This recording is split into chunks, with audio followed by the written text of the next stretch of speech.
Oh, yeah, there's more than just two reasons why silver's about to rise, but we're going to talk about just those two because they are the most immediate reasons why we're going to continue to see somewhat of a bull market for silver, I feel, at least for the next few months into 2023.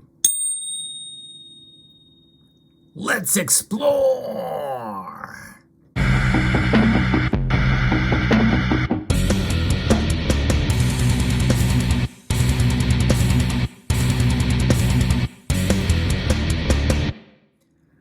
Ah, the ring of silver. Don't you just love that sound? One way to be able to tell if a product is genuine or not in terms of silver is to use one of these pocket pingers. The link to buy one of these as well as this little stock stick is in the description below. But nonetheless, silver is a metal that we are starting to see move into, I would dare say, bullish territory, at least to some level, as we are now back over $23 an ounce. That means that the resistance level is rising for silver, and I think that now gone are the days, at least for now, of sub $20 silver. Now, I've said that before and have been wrong. We could see a pretty big bear market come in later on in 2023, but I kind of doubt it. For two main reasons why now I believe we're going to see the metal continue to rise. The first reason is because of the technicals. There are some of the technical setup that favors bullish traders and supports prospects for a further appreciating move, according to FX Street. Remarkable. Silver attracts fresh buyers near the $22.50 region. And that has steadily climbed back closer to the overnight swing high during the first half of the European session. And silver's currently placed around the 2270 and 2275 area. It seems poised to build its intraday ascent, and we've seen that happen actually when we saw it kind of move into that area. That provides a springboard to now move over 1.4% on the day to $23.14, up 34 cents. Now, that does not mean that silver soared today. I define it, and this is my own view, anytime silver moves above 2% in a given day, that is a soaring scenario, a dramatic rise. I won't say it exploded, but it did rise dramatically when we saw those days where it moved over 2%. The week's repeated failures to break through that $22 mark and the overnight goodish rebound from the vicinity of the 200-day moving average favors the bullish trading.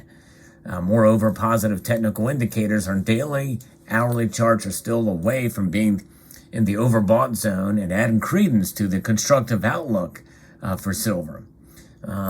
This in turn supports prospects for a move back towards reclaiming, and we did get there, the $23 mark.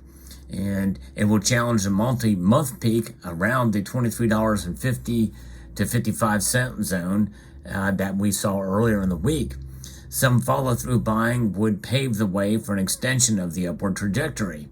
On the flip side, the daily swing low around this $22.55 region should protect the immediate downside. Any subsequent fall might continue to find decent support near the 200-day moving average. But we're seeing some resistance, strong resistance in the $22 mark, at least right now. And it wasn't that long ago we were there. And now the next support is below that, is around the $21.40 region. But we are further away from that now when we look at the markets now with silver well above $23.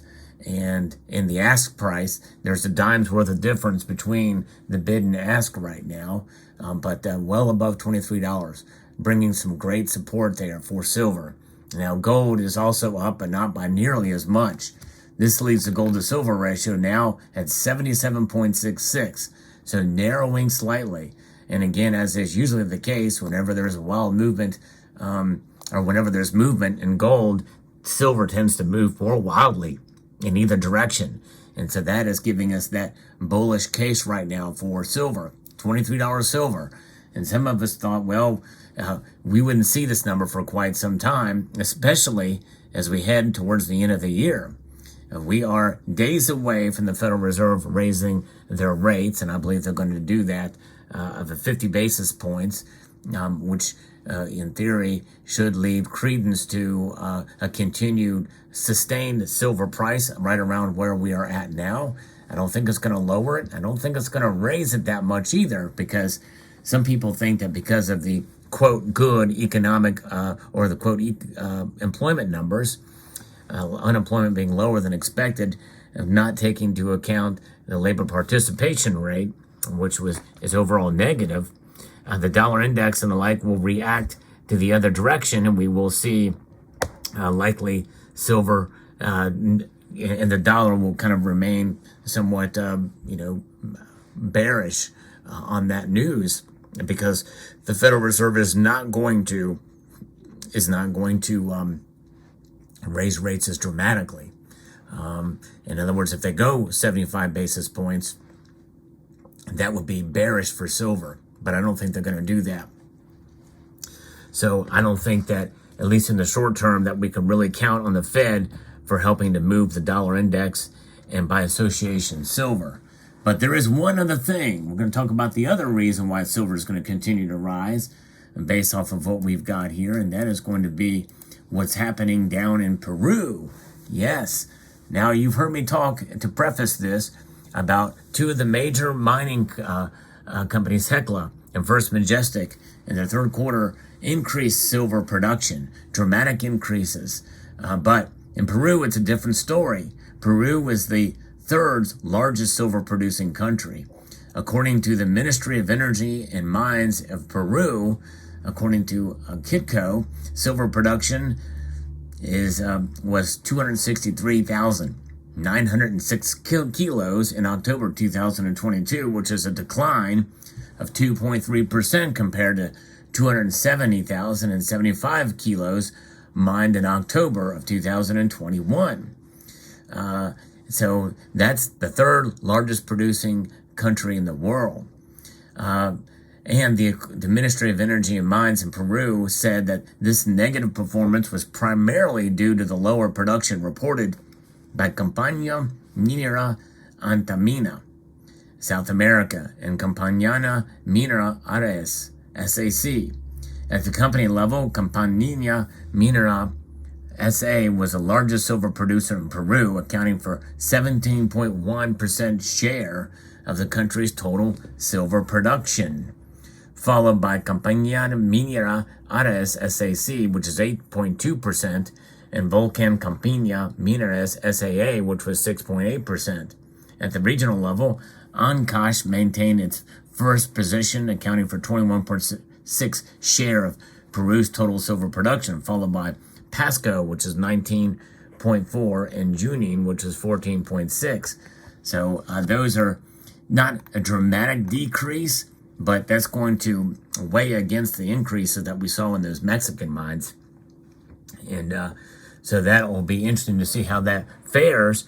So offsetting that, and again, this is production of silver that has been mined out, and it's got to actually get into the market as well too, and it's going to take a while for that to occur. But that's offsetting the bullish reports from those other companies, from Hecla and First Majestic. I think that's going to mean only as the demand increases, we're going to see definitely some increased prices heading into 2023, at least to some level. And I think we may reach higher highs than what we've seen in the past, which means higher lows, and that's going to be very good for those of us who stack. It's an exciting time to see, although we have to take into account premiums as well for silver in this market. But as we continue to watch, we will press forward and stack as we can afford to do so, and take into account that anything can happen one way or the other.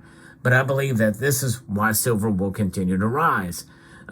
Those are bullish points for an increased price in silver. But there are other factors that could certainly come in and ruin the day for us for silver. We have to take that into account. because there's a lot of different factors, a lot of it based on psychology. Psychology is certainly something that can throw a wrench in everything and throw us for a loop with silver prices. So keeping that into account whenever we make predictions or factors that could be bearish or bullish for the metal, psychology can just ruin it all, especially for technical analysis, I believe. Technical analysis only is good as the patterns that you see. Patterns can be disrupted at any point in time based off of what we see happening with the markets. The fundamentals, though, remain strong no matter what, and that is something that we can certainly be confident in as we continue to hold and stack the white metal here, precious metal, silver. And so therefore, that and premiums taken that into account, I've heard talk that some of the premiums are coming down for silver, which is a good thing. So we'll continue to accumulate, as it were, and find the best deals, especially if their premiums are coming down somewhat.